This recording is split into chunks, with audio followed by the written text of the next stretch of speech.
Subscribe करने के बाद घंटा बजाएं ताकि आप दूसरा अपडेट घंटा भी मिस ना कर पाएं।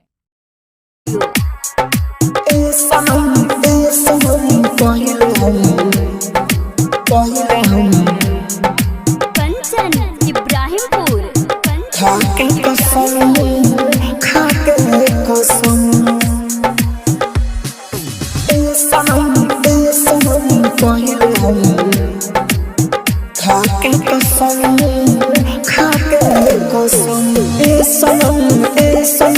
पहिले हम ए सनम पहिले हम खाके कसम ए सनम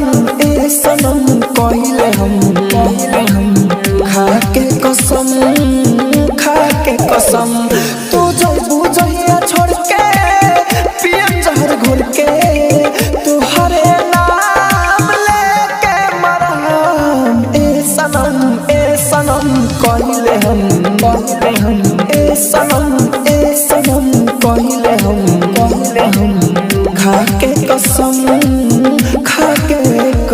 mix by AG recording studio पहिले हम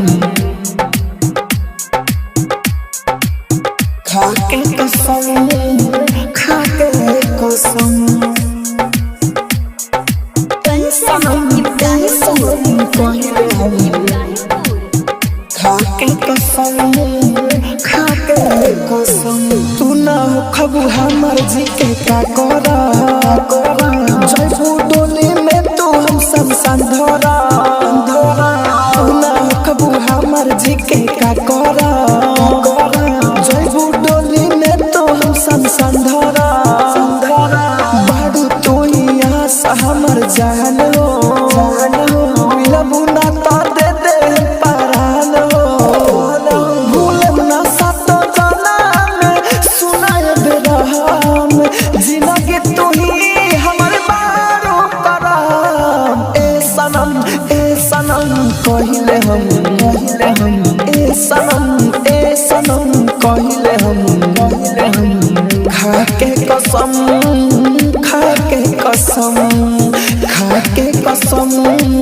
खाके कसम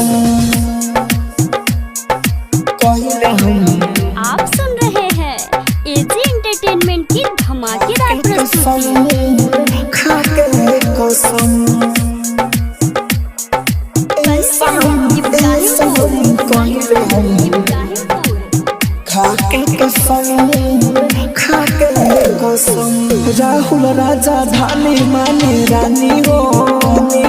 सुना दर्द दिल के कहानी हो राहुल राजा धानी माने रानी हो सुना दर्द दिल के कहानी हो हरे हाथ में बाके के अपनैबू हो दूसरे के साजन का बनैबू हो देवे पर दिमागी लगा दी हो आगी मिट जाई सारा हमरा मन के भरम ए सनम कहिले हम ए सनम